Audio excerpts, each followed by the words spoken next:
Hello दोस्तों, स्वागत है आपका मेरे यूट्यूब चैनल मार्केट में नाम है। आज हम इस वीडियो में $44 बिलियन की डील जो एलन मस्क ने ट्विटर के साथ कैंसिल कर दी उसके बारे में बात करेंगे। देखिए, एलन मस्क ने ये डील कैंसिल कर दी, ये बड़ा मुद्दा नहीं है, बल्कि मुद्दा ये कि आखिर उसने ये डील साइन ही क्यों की थी। देखिए, एलन मस्क आज अच्छी तरह से जानते हैं कि उनकी ब्रांड वैल्यू क्या है, पूरी दुनिया में उनकी क्या इमेज है और उनका एक स्टेटमेंट भी कितना वैल्यू रखता है। वो दुनिया के टॉप नंबर अमीरों की लिस्ट में नंबर 1 है। तो आप जानते हैं कि वो कुछ भी अगर बोलते हैं तो पूरे वर्ल्ड उसको सुनता है, न केवल अमेरिका, पूरे विश्व में उसकी बात की जाती है। तो वैसे ही जब उन्होंने कहा कि मैं ट्विटर खरीदने वाला हूँ, तो उससे ट्विटर के शेयर्स प्राइस में काफ़ी इफेक्ट आया। तो आप खुद ही सोचिए कि एलन मस्क आखिर ट्विटर को क्यों खरीदना चाहेंगे। दरअसल एलन मस्क को कभी ट्विटर खरीदने में कोई इंटरेस्ट नहीं था। वो अच्छे से जानते थे कि मेरी एक ट्वीट कितने मायने रखती है। वो केवल अपने इमेज के दम पर पैसा कमाना चाहते थे। अब आप लोग कहोगे कि उन्होंने पैसा कमाया कैसे। देखिए, एलन मस्क ने पहले ही ट्विटर में 9 से 10% की हिस्सेदारी ले रखी थी, काफ़ी कम प्राइस पर ले रखी थी, और उन्होंने अपने शेयर्स की प्राइस को बढ़ाने के लिए, केवल वो अर्न करना चाहते थे अपने शेयर की प्राइस को बढ़ाने के लिए, उन्होंने एक ट्वीट कर दी कि मैं $54 पर शेयर के हिसाब से $44 बिलियन में इसे खरीदूंगा। और इसके बाद उसके शेयर प्राइस में रातों रात ज़बरदस्त उछाल आया।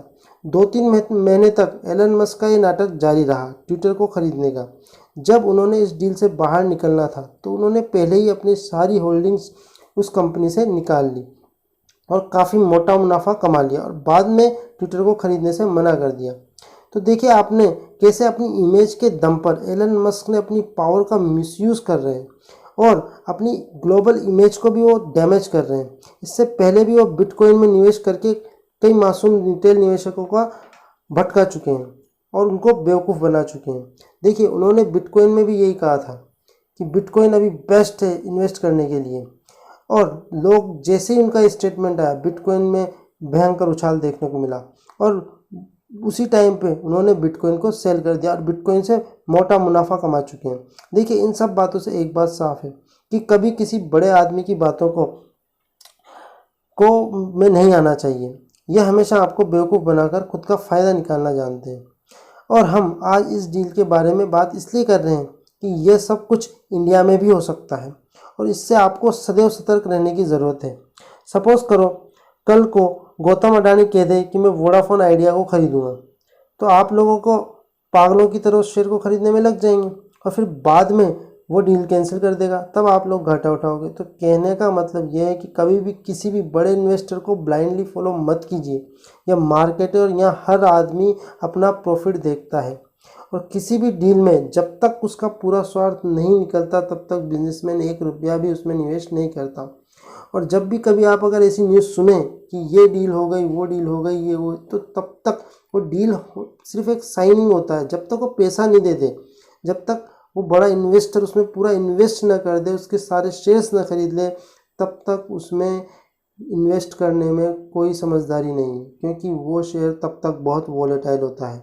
इसी तरह एलन मस्क ने इतना बेवकूफ़ नहीं है कि लोगों को फ्री स्पीच देने के नाम पे $44 बिलियन खर्च दे और उसकी एक्चुअल वैल्यूएशन से कई गुना ज़्यादा वैल्यूएशन पे कर दे। तो देखिए, कोई भी बिजनेसमैन इतना मूर्ख नहीं होता। उसने बातें बड़ी बड़ी करी थी एलन मस्क ने, पर उसका अल्टीमेट जो मुद्दा था, जो ड्रामा कर रहा था जनता के सामने ट्विटर को खरीदने का, वो ड्रामा एक्सपोज हो चुका है। पर इससे हमें सबक क्या मिलता है? इससे हमें सबक ये मिलता है कि हमें कभी भी किसी भी बड़े इन्वेस्टर को ब्लाइंडली फॉलो नहीं करना चाहिए। वो कितना ही बड़ा आदमी क्यों ना हो, वो अपने फ़ायदे के लिए काम करता है, न कि आपके फ़ायदे के लिए। वो आपको बेवकूफ़ बना सकता है और आपसे फ़ायदा निकलवा सकता है। तो ये हमेशा याद रखिए, कभी भी किसी भी बड़े इन्वेस्टर को ब्लाइंडली फॉलो मत कीजिए। वो जब तक पूरी तरीके से अपना खुद का पैसा उसमें न लगा दे, तब तक उसका उसमें इंटरेस्ट नहीं आएगा। उसने अभी सिर्फ ट्वीट के दम पे ही आप इतना ज़्यादा एक्साइटेड हो जाते हो कि पूरा पैसा उसमें लगा देते हो। तो इसी वजह से जो भी न्यूज़ बेस्ड आप स्टॉक होते हैं उनसे को अवॉइड करिए, उनको बारे में पूरी जांच पड़ताल कीजिए, पेशेंसफुली देखिए कि इसका आगे इफेक्ट क्या होने वाला है, तभी उसमें निवेश करिए, है ना। ठीक है, तो ये इस वीडियो में हम यही बताना चाहते थे। इस वीडियो को बनाने का मकसद आपको ये था कि आपको बड़े बड़े दिग्गजों को ब्लाइंडली फॉलो करने से बचाना। अब देखिए, कई लोग ये भी कह सकते हैं कि एलन मस्क ने जो डील की है उसके बदले उन्हें $1 बिलियन चुकाने पड़ेंगे, तो वो क्यों अपना $1 बिलियन का लॉस बियर करेंगे। देखिए, अभी कोई $1 बिलियन चुकाया नहीं है, सिर्फ एग्रीमेंट था और वो मैटर अब कोर्ट में चला गया। कोर्ट में एलन मस्क इतने कैपेबल हैं कि वो ये साबित कर दें कि गलती ट्विटर की थी। मैं बताता हूँ कैसे साबित करेंगे। देखिए, उन्होंने पहले से ही प्लानिंग थी कि उनको इस डील से बाहर कैसे निकलना है और कैसे पूरा मैटर को मैनेज करना है। उनका ये प्लानिंग थी कि ट्विटर्स में जितने भी बॉट्स अकाउंट्स होते हैं, मतलब फर्जी अकाउंट होते हैं, उसका मुद्दा लेकर के हम इस डील से बाहर निकल जाएंगे और ट्विटर कभी भी ये डाटा दे नहीं पाएगा, क्योंकि उन्हें इस बात का पूरा एनालिसिस करके ही कोई भी जब इन्वेस्टर इन्वेस्ट करने की बात करता है तो पूरा एनालिसिस पहले ही कर चुका होता है और उसे पूरा अच्छे से पता था कि ट्विटर कभी ये दे ही नहीं पाएगा जो चीज़ वो मांग रहे हैं।